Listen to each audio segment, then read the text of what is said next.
കാക്കു പറഞ്ഞതുപോലെ തന്നെ നമ്മളിന്ന് കുറച്ച് ആനകളെ കാണാനാണ് പോകുന്നത്. അത് വേറെ എവിടേക്കുമല്ല, നമ്മുടെ ട്രിവാൻഡ്രത്തുള്ള കോട്ടൂരിലേക്കാണ് പോണേ.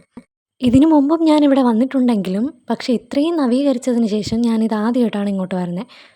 ഞങ്ങൾക്ക് 2 പേർക്കും പാർക്കിങ്ങിനൂടെ ടോട്ടൽ 135 രൂപയാണ് ആയത്. അവിടെ ഒരു 7 ആനകളുണ്ടെന്ന് പറഞ്ഞു. ബാക്കി കുറച്ച് ആനകൾ ക്വാറന്റൈനിലാണെന്നും പറഞ്ഞു. ആ 7 ആനകളെയും പല പല സ്ഥലങ്ങളിലായാണ് കെട്ടിയിട്ടിരിക്കുന്നത്. അതുകൊണ്ട് തന്നെ പോണ വഴിക്ക് ഇതുപോലെയുള്ള കായൊക്കെ കഴിക്കാൻ കിട്ടി. അത് ഞങ്ങൾ അവിടുന്ന് വഴിയിൽ കണ്ടതെന്ന് പറിച്ചതാണ്. ആ ഒരു തോടിനകത്ത് നമ്മുടെ പാഷൻ ഫ്രൂട്ടില്ലേ, അതിൻ്റെ പൾപ്പ് പോലെയാണ് നമുക്ക് കാണാൻ കഴിയുക. കാക്കൂനത് നല്ല ഇഷ്ടപ്പെട്ട്. ഞങ്ങളിത് മക്കളെ നേരത്തെ കഴിച്ചിട്ടുള്ള ഒരു മക്കളെ കായാണ്. എന്തോ നിന്നെ കാണാൻ വന്നേ? ആന എവിടെ? എവിടെ നിക്കണ്? കൊമ്പൻ ആനയല്ലേ മക്കളെ? എന്താ ആന? ഞങ്ങൾ അവിടെ കണ്ടതിൽ വെച്ചിട്ട് ഏറ്റവും പ്രായമേറിയതും വലിപ്പമേറിയ ഒരു കൊമ്പനാനയായിരുന്നു സോമൻ.